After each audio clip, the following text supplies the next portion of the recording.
안녕하세요, 구구구입니다. 광고를 잘 진행하던 도중 결과단 비용이 올라갔을 때는 이 네 가지를 꼭 기억하시고 순서대로 따라주세요. 네, 첫 번째 들어가기 앞서 저희가 기억해야 할 것은 광고는 광고와 광고 외적 요인으로 나뉘어서 이 두 개가 광고 성과에 영향을 크게 준다는 것입니다. 그래서 저희가 첫 번째로 해야 할 일은 광고 외적인 요인들을 둘러보는 겁니다. 광고 이 외적인 것들을 보려면 지표를 잘 활용해야 되는데요. 우선 제3자 툴을 사용하는 것을 추천드립니다. 이제 3자라는 건 이제 메타 밖에 애널리틱스 툴을 얘기하는 건데요. 주로 구글을 많이 사용해 주시죠. 저도 구글 애널리틱스를 가장 추천하고요.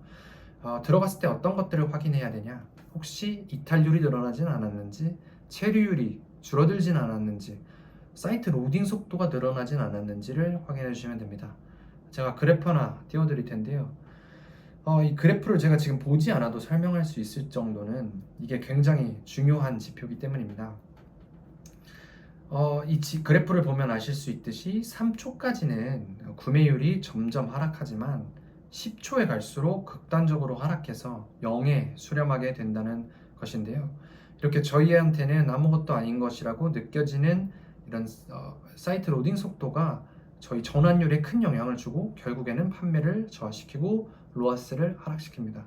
따라서 이런 것들을 지속적으로 모니터링 해주면 좋은데요. 만약에 결과당 비용이 하락했다면 저희가 최근에 사이트에 어떤 것을 변경하진 않았는지를 기억해 주시고 그 날짜의 지표들을 확인하셔서 그 날짜 기준으로 이 지표들이 변동되지는 않았는지를 확인해 주시면 되겠습니다. 만약에 저희가 사이트를 변경하거나 상품을 추가하거나 UI를 조작하지 않았다고 하더라도 사이트에 문제가 생기는 경우가 있어요. 근데 저희가 항상 사이트에 들어가서 사이트를 클릭해보고 상품을 클릭해보고 장바구니를 담아보고 결제 시작을 해보고 구매까지를 해볼 수는 없잖아요. 그걸 매일 매시간 해볼 수는 없으니 저희가 지표를 모니터링하는 겁니다. 여기까지 마음에 드셨다면 아래 좋아요 버튼 부탁드립니다. 뭐 알람 설정이나 구독 해두시면 페이스북에 중대한 변화가 있을 때 바로 알려드리고 있으니까요. 알람 설정도 구독도 부탁드릴게요. 여기서 모니터링 해야 될 지표들은 랜딩 페이지 조회율, 장바구니 담기 비율, 결제 시작 비율로 전환율, 구매 비율이죠. 전환율까지 확인해 주시면 되는데요. 제가 글로 이렇게 띄워 드릴게요. 이 글을 보시면 더 이해가 편하실 겁니다. 내 광고를 본 사람 중에 내 사이트까지 연결된 사람들은 몇 명인가? 그 지표가 저번 주에 대비 결과당 비용이 좋았을 때 대비 하락하진 않았는가? 만약에 이 랜딩 페이지 조회율이 하락했다면 뭘까요? 저희가 랜딩 페이지 조회율이 하락했다는 것은 사이트 로딩 속도가 하락했다는 것과 동일합니다.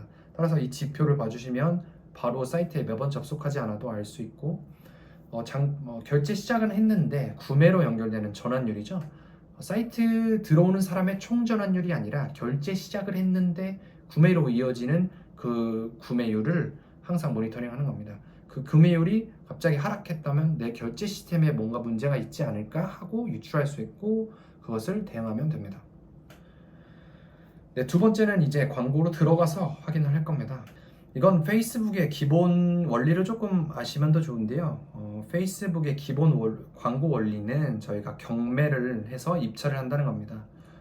저희가 기존까지 성과는 어땠는지, 사람들이 내 광고의 반응은 어떤지, 과연 잘 팔리는 상품인지가 CPM을 모두 결정하는 요인입니다. 아셨나요?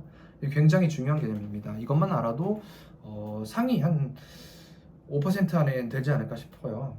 그래서 이제 기존 성과가 좋았던 분들은 CPM이 계속 낮아서 더 많이 더 싼 가격에 팔 수 있는 거고 승자 독식 체제가 되는 이유입니다. 왜냐하면 인스타그램, 페이스북은 인터럽션 마케팅이에요. 사람들이 페이스북, 인스타그램을 잘 활용하다가 광고가 딱 뜨는데 거기서 사람들이 경험이 좋지 않다, 짜증났다 이런 광고를 계속 보여주게 되면 인스타그램, 페이스북에도 악영향이 있겠죠. 그렇기 때문에 사람들이 좋아하는 광고를 더 싼 가격에 더 우선순위로 보여주게 되는 겁니다. 따라서 이 경매 가격을 잘 확인을 해주셔야 되는데요. 직접 볼 수 있는 방법은 없고 이 지표들을 보시면 됩니다. 좀 생소한 지표실 수 있으십니다. 이 지표가 뭐냐면 품질 순위, 참여율 순위, 전환율 순위인데요. 어디서 보냐면 열 설정을 누르시고 검색창에 순위를 치시면 이 세 가지 순위가 다 나오시는데 이 세 가지를 모두 클릭하고 열 설정 저장을 누르셔서 항상 모니터링 하시면 좋습니다. 이 순위들은요, 평균 이상, 평균 이하 이런 정도로 나뉘는데요. 이거를 항상 모니터링 해주시면 좋습니다. 언제 변동이 있었는지 알아차릴 수 있을 정도로 항상 모니터링 하시는 걸 추천드리고, 소비자들의 경험, 또 페이스북이 내 광고를 어떻게 생각하는지, 즉 경매 가격이 어떻게 결정되는지를 보여주는 지표입니다. 이걸 항상 평균 이상으로 유지하려고 노력해 주시고, 만약에 하락했다면 어떻게 대응해야 될까요? 광고가 잘 되고 있었다는 기준 하에 갑자기 이게 하락했다면 소비자들의 광고 피로도가 높아졌다는 뜻입니다. 이럴 때는 광고 소재를 하나 추가해 주시는 방향으로 광고를 수정해 주시면 됩니다. 네, 여기까지 해서 문제가 발견되지 않았다면 3번으로 넘어가 주시면 됩니다. 이 3번도 피로도와 관련이 있는데요. 광고 피로도를 확인하는 가장 쉬운 방법은 내 타겟 크기와 도달수를 비교해 보는 겁니다. 타겟 크기 다 확인할 수 있으시죠? 광고에서 수정 버튼 누르면 옆에 계기판과 함께 뜨는 게 저희의 타겟 크기인데요. 이 타겟 크기와 그 해당 광고를 집행했던 기간 동안 도달수를 비교해 보시면 됩니다. 이 도달은 아까 말씀드렸던 열 설정 누르시고 검색창에 도달 치셔서 클릭하시면 됩니다. 이 타겟 크기 대비 도달이 얼마나 비중을 차지하냐가 이제 광고 피로도를 좌우합니다. 예를 들어 저희가 타겟이 10,000명이라고 하면 이 10,000명이 있고, 만약에 저희 도달수가 9,000명이에요. 이러면 90%가 봤다는 뜻이니까 이 타겟은 광고 피로도가 너무 쌓였다 라고 판단해 주시면 되고, 만약에 10,000명이라는 타겟 크기 안에서 1,000명 이렇게 하면 10%잖아요. 이렇게 됐을 때는 광고 피로도 때문에 결과당 비용이 올라간 건 아니다 하고 이 가설을 배제해 주실 수 있는 기능이 있습니다. 기능을 하게 됩니다. 그럼 이 광고 피로도가 높아졌을 때는 어떻게 할까요? 이럴 때는 아까 말씀드렸던 것처럼 광고 소재를 추가하는 걸로는 부족합니다. 왜냐하면 같은 사람이 광고를 똑같은 광고를 계속 보고 있다는 뜻이기 때문인데요. 사진을 바꿔주는 걸로 결과당 비용을 살짝 떨어뜨릴 수는 있겠지만 이미 사실 저희가 바보 아니잖아요. 같은 상품을 사진만 바꿨다고 하더라도 갑자기 구매욕이 상승되진 않습니다. 그렇기 때문에 다른 타겟을 추가해서 내 캠페인 안에 다른 타겟을 추가해서 그 타겟에게 판매를 해보는 시점이 됐다는 것을 아실 수 있는 지표입니다. 더 깊이 들어가면 이런 것들 때문에, 이런 피로도, 광고 피로도 관리 때문에 오픈 타겟팅을 사용하지 않는 겁니다. 오픈 타겟팅을 하는 순간 광고 피로도를 관리할 수가 없어지고 리타겟팅 모습을 따로 떼어내기가 힘들어지기 때문에 나중에 더 깊이 말씀드릴 수 있겠지만 오픈 타겟팅은 그래서 비추합니다. 네, 여기까지 문제를 발견하지 못했다 이러면 네 번째로 넘어가 주시면 됩니다. 네 번째는 내가 내 광고를 언제 크게 변경했냐를 확인해 주시면 되는데요. 이 크다의 기준은 내가 머신러닝을 깨트릴 정도의 수정을 얘기합니다. 만약에 실수로 깨트렸다면 광고 성과가 떨어졌을 때 왜 광고 성과가 낮춰졌지가 아니라 그 수정 때문인가 하고 대처를 할 수 있게 되는데요. 광고 머신러닝을 깨트리는 것들은 검색하면 많이 나오잖아요. 광고 소재를 추가한다던가 저희 일일 데일리 버젯을 30% 이상 아니면 타겟 변경을 했다 이런 것들이 있을 텐데, 실수로 만약에 그런 변경을 하셨다면 확인해 보실 필요가 있습니다. 이것을 확인하는 건 최근 영향이 큰 변경 날짜를 확인해 보시면 되는데요.